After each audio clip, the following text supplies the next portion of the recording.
Hello everyone, welcome to Android Geeks. In this video, we'll be learning about Kotlin and how to use it for Android development. In this video, we'll be first going through a bit of history of Kotlin and what are its advantages over Java. We will also look into an example activity where we will try to convert an activity that is already written in Java to Kotlin. So let's start with some history about Kotlin. The development of Kotlin actually started in June 2011 by JetBrains. JetBrains is the company that makes the IntelliJ IDEA, which also powers the Android Studio IDE that helps us to write Android applications. So JetBrains actually announced Kotlin first in 2011 June. Create a new language as a replacement for Java that can run on the JVM. A small fun fact is that the name Kotlin is a tribute to an island near St. Petersburg, just like Java is the name of an island in Indonesia. By around February 2015, Kotlin version 1.0 was released. This was a big milestone for Kotlin because 1.0 is the stable release for Kotlin. JetBrains was saying that Kotlin will be here to stay and we will be supporting Kotlin with backward compatibility. By this point, many Android developers have started adopting Kotlin and started using them in their day-to-day development uses, but still Google hasn't acknowledged this till May 2007. In Google I/O, Google actually announces first-class support for the Kotlin language in Android development.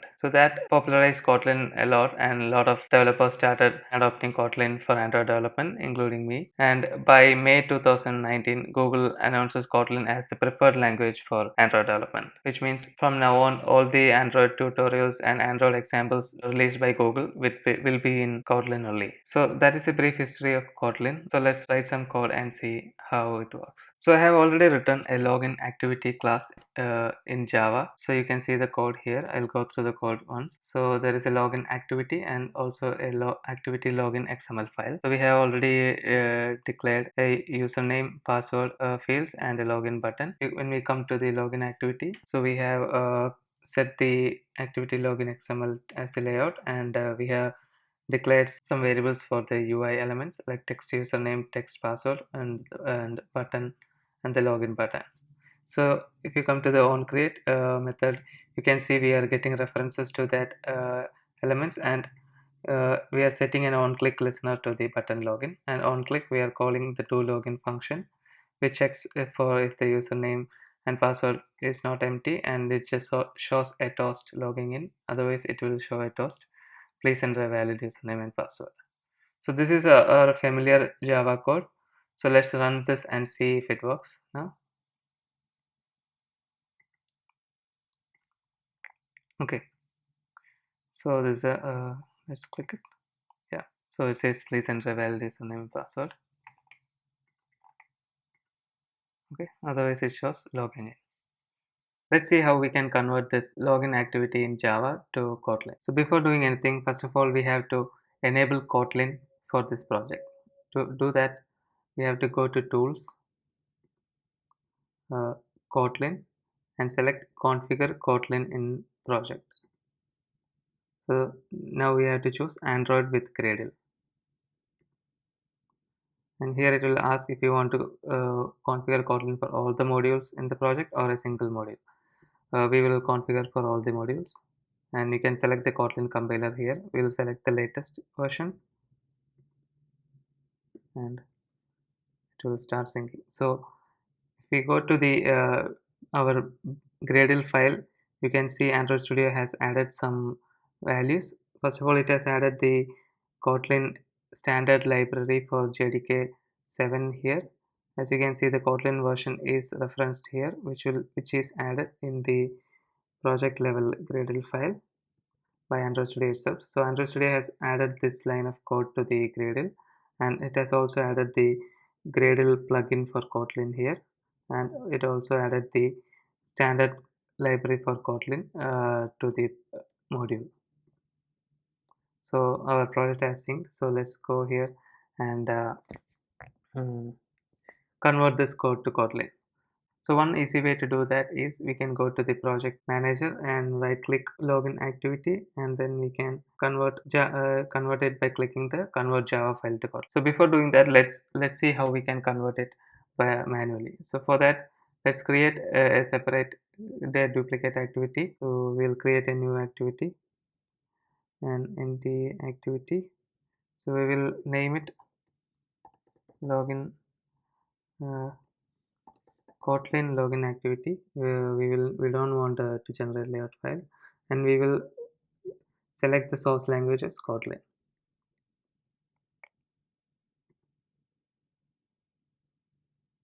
Okay, let it sync. So as you can see, Android Studio has created the class for our Kotlin login activity. So it is similar, but you can see that right away that the code is better looking than Java already. So similar to the Java activity, we have an onCreate function defined here already. So we can look at the differences here. So in Java, the override is an annotation. Here, the override is given uh, as a construct to the function. So in Java, we use a void, or the return type of the function is before the name of the function. In Kotlin, there is no return type before the function. Return type actually comes after the function, but like this. But since this function returns void, we don't have to define anything. And there is also the fun keyword, which stands for function. Everything else remains similar. Like there is super.onCreate in Java. Similarly, there is super.onCreate in Kotlin. So let's start by setting the layout to the activity. So let's split the screen for better visibility.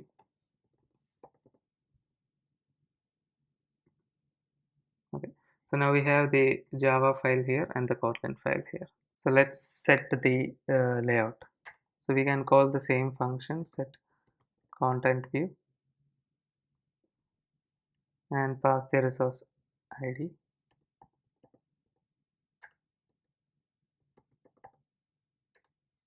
Activity login. Okay. So next, if you see here, there is a here in the Java activity we are declaring the variables for holding the view items. In Kotlin also we can do the same, but another advantage of Kotlin is we can there is a extension called synthetics which helps us to access the UI elements directly. So instead of declaring variables, we can directly access the elements in the layout. So let's start by accessing the edit text username. So you can just write txt underscore username, and it will give an option to autocomplete username from activity layout. So here when we click that, you can see it has been imported directly from the activity login XML. So if you click here, you can go to the layout. So as you see, you can it is directly referencing to the edit text here, which is declared in the XML file. So we don't need that here, we only need the button right now. So we will access the button underscore login. We have got the button. Now we have to set on click listener. So we'll call dot set on click listener,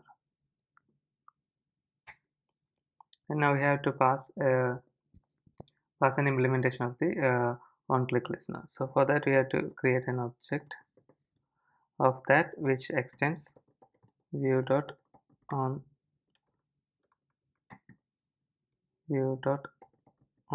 click listener.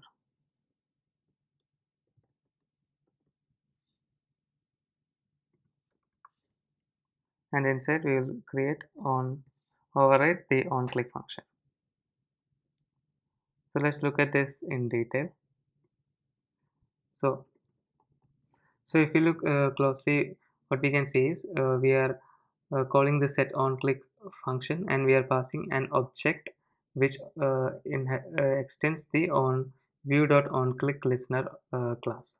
And here then we override the on click function, similar to the Java implementation. But the fun thing about Kotlin and IDE is we can optimize this very much. So if you look at this yellow line, it gives you an option to convert this whole code into a Lambda function. So let's do that by clicking Alt Enter, and it will give an option to convert to Lambda. So this in Windows and Linux, the option will be Alt Enter, and in Mac the shortcut is Option Enter. So let's click Convert to Lambda, and as you can see, the whole code has been reduced to a single line. That is the beauty of Kotlin. So let's look at it one more time. So here, this is the original code. We converted to Lambda, and this whole code has been converted to a single line. So let's write our code here. So now we have to call the do login function. But before that, we have to write the function, obviously. So let's come here and let's write a function. Fun is a keyword to write a function. Do login. It doesn't take any arguments, and here it is. So the idea is saying that this could be private. Again, do option make do login private. So now it has to be converted to private function do login. And in do login, we will check for the our conditions here. So if txt username dot and get text. So one thing about Kotlin is we don't have to use get and set for setters and getters. We can directly call the corresponding variable. So instead of get text, we can directly call text dot is empty. So Kotlin already provides an extension function is empty for checking if strings are empty. So in Java we had to use the text utils dot is empty, but in Kotlin the string class already provides an extension function called is empty. So if not is empty and text password dot text dot is empty. So let's close this Java file. Is empty. So it's again giving us a warning. So let's look at it. So replace negated is empty with is not empty. So as I said, since the Kotlin language is fully supported by the IDE, it gives us a lot of shortcuts. So here it is saying instead of using the not operator, we can use is not empty. So let's do that. Option enter, replace negated. So now it became more readable. So the code has become more clean and readable. So we will make the toast function. So let's copy paste that from the Java file. Let's copy paste the toast code. So when you copy paste a Java code, it asks you to convert the code from Java to Kotlin. So that can be automatically done by the Android Studio itself. Let's do yes. So it's asking to import toast. So now that code has been automatically converted to Kotlin. So in this case, there is not much change, but let's copy paste this whole code and see what happens. So instead of writing this, let's copy paste that whole Java code and see how it gets converted.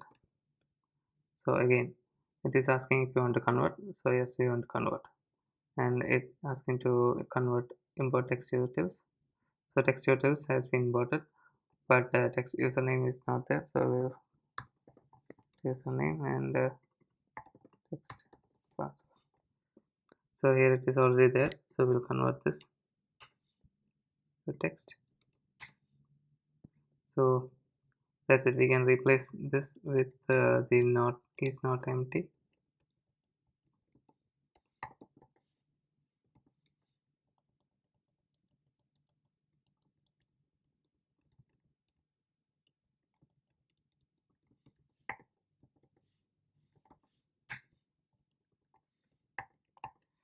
So if you look at it side by side, you can see the difference. So there is very less code, very less useless code compared to Java and Kotlin. So every single line of code that we write is very useful. So there is no useless declaration of variables for UI.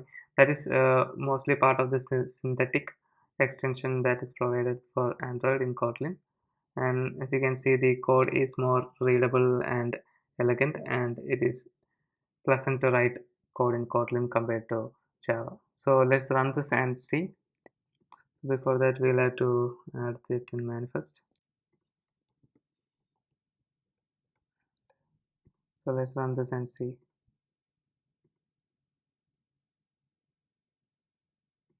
So one disadvantage of Kotlin is it takes a little bit more compile time than Java, because the Kotlin code has to be first converted to Java bytecode, and then it has to be compiled to the Android Xcode. So yeah, as you can see, the UI is all similar because we reuse the same uh, layout, and you can see the Kotlin login activity is being used. So let's add some toast here to make sure the same activity is called.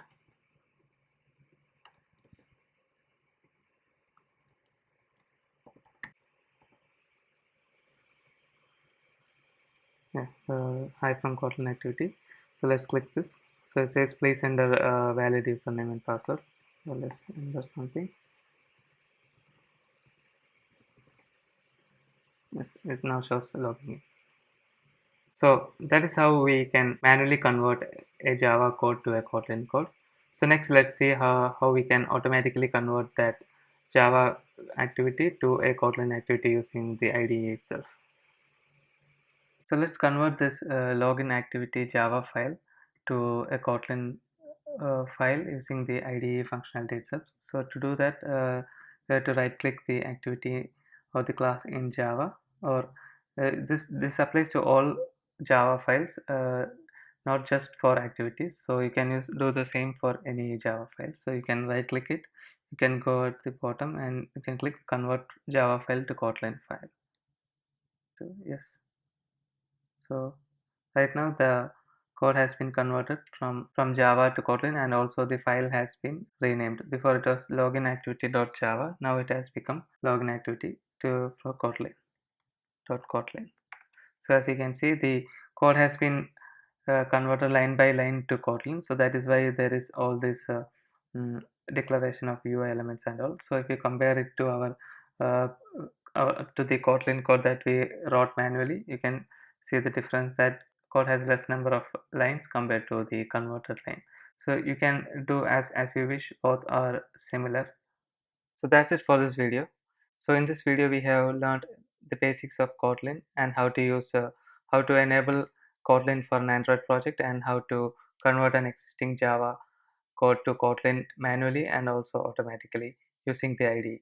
So in the next video we will be learning about how to declare and use variables, different types of variable declaration and null safety, and also in future videos we will be learning about functions and also implementing classes, data classes, objects, interfaces, etc.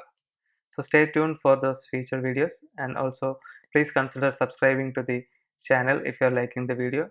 And also, if you're new to Android development, I have another playlist which I will link in the description of this video, which are made for beginners in Android development. If you also like to get notified when I release new videos, please consider clicking the bell icon. And also, if you think that this video will be useful to someone else, please share this with your friends and colleagues using Facebook, Twitter, or any other channel that you prefer. Thanks a lot for watching. See you in the next video.